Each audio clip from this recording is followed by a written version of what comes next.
Namibia captain ఎరస్మాస్ ICC పైన, భారత్ పైన సంచలనమైనటువంటి ఆరోపణలు చేశాడు. ఈరోజు ఆల్రెడీ అరుణ్ జైట్లీ స్టేడియంలో జరుగుతుంది, ఢిల్లీలో మ్యాచ్ జరుగుతుంది. ప్రస్తుతానికి భారత్ అయితే ఈ వీడియో చేసే నాటికి 209 స్కోర్ చేసింది, 9 వికెట్ల నష్టానికి. ఇప్పుడు బ్రేక్ ఇచ్చారు, మరి ఇక మొదలవుద్దేమో. అయితే దీంట్లో ఎరస్మస్ ఏమంటున్నాడంటే, మంగళవారం బుధవారాల్లో రాత్రి 6 నుంచి 9 గంటల వరకు భారతదేశానికి ప్రాక్టీస్ చేయడానికి అవకాశం ఇచ్చారు.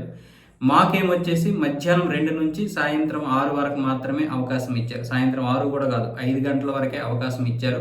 ఇది భారత్కి అన్ఫెయిర్ అడ్వాంటేజ్, అంటే అనవసరమైనటువంటి ప్రాధాన్యత ఐసీసీ ఇచ్చింది. వీళ్ళకి నైట్ ఆడే అలవాటు ఉంది, ప్రాక్టీస్ ఉంది. మాకు నమీబియాలో ఎటువంటి ఫ్లడ్ లైట్ ఇది లేదు, అనుభవము లేదు. అక్కడ ఈ సౌకర్యాలు కూడా లేవు. ఒకరో ఇద్దరు లీగ్ ఆడినటువంటి అనుభవం ఉంది తప్ప మిగతా వాళ్ళందరికీ ఆ అలవాటు లేదు.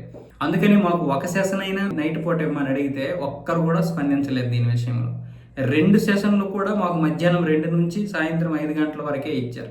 అదే భారతదేశానికి ఒక డే ఒక నైట్ ఇవ్వచ్చు కదా, మాకు కూడా ఒక నైట్ ఇవ్వచ్చు కదా. అలా ఇస్తే మేము మంచిగా ప్రాక్టీస్ చేసేవాళ్ళం. అయినా సరే మాకేం నష్టం లేదు, మా యొక్క ప్రయత్నం మేము చేస్తామన్న విధంగా ఎరస్మస్ అయితే ఈ ఆరోపణలు చేశాడు. ఈరోజు ఉదయమే చేశాడు.